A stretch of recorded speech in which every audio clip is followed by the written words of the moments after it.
Sambil aku menemani mereka bermain, aku mau cerita pengalaman pribadi.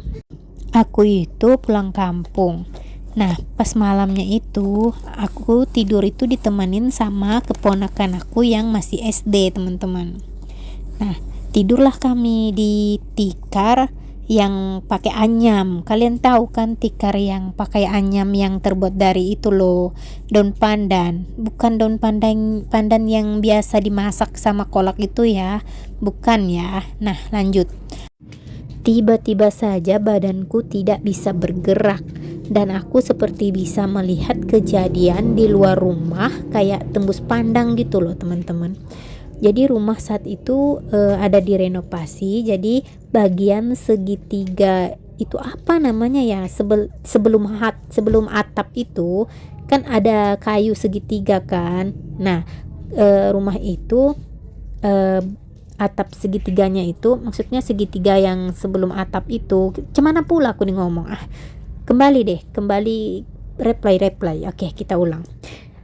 Di segitiga itu belum ditutup, teman-teman, ceritanya. Nah, karena ada renovasi kan, jadi belum ditutup. Aku melihat benda putih melayang dikejar anjing. Dia itu melayang seperti apa ya, teman-teman? Seperti kelayang putus. Kalian tahu kan kelayang putus?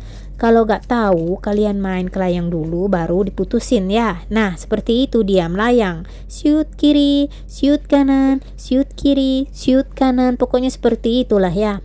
Oke, lanjut. Kalian bayangin aja kelayang putus ya. Lanjut. Oke. Tiba-tiba dia masuk ke dalam rumah dari segitiga tersebut yang belum ditutup itu.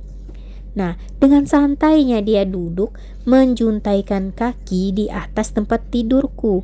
Maksudnya di atas aku tidur, teman-teman.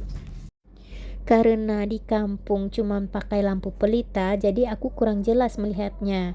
Aku hanya melihat putih, rambutnya panjang, terus dengan tanpa berdosanya dia melihat ke bawah, tapi aku tidak jelas melihat mukanya ya, teman-teman. Aku sama sekali tidak bisa bergerak, teman-teman. Aku berdoa dalam hati. Yang aku heran itu ya, kenapa setiap kita bertemu sesuatu atau bertemu hantu begitu ya, kalau kita berdoa kok berdoanya salah-salah terus. Cemana itu ya kan? Nah, padahal aku sudah susah-susah menghafal doa-doa itu.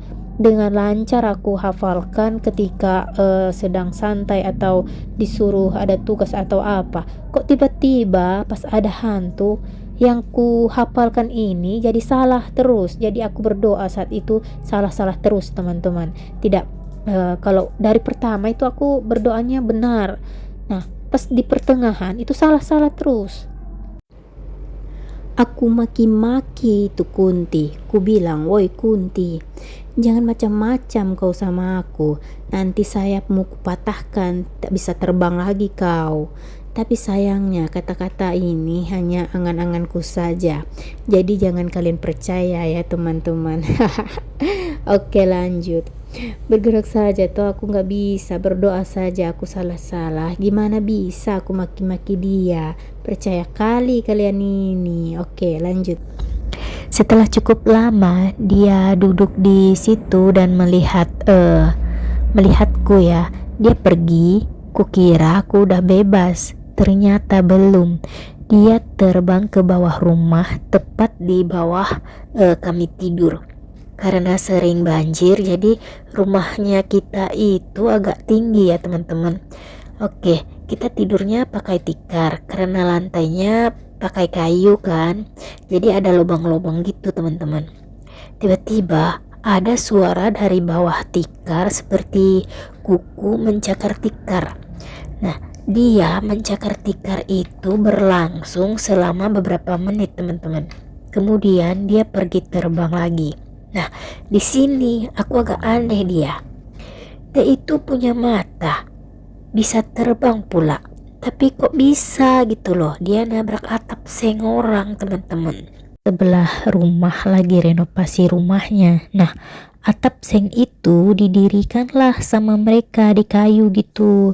Jadi entah gimana ceritanya si Kunti ini tiba-tiba nabrak seng yang diri itu.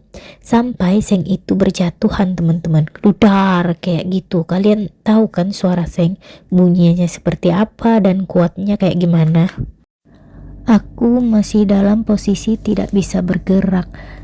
Kalau aku bisa bergerak, mau kutanya si Kuntinya, kamu mabuk? Sakit gak? Ada yang luka nggak gitu teman-teman. Untung aja aku tidak bisa bergerak.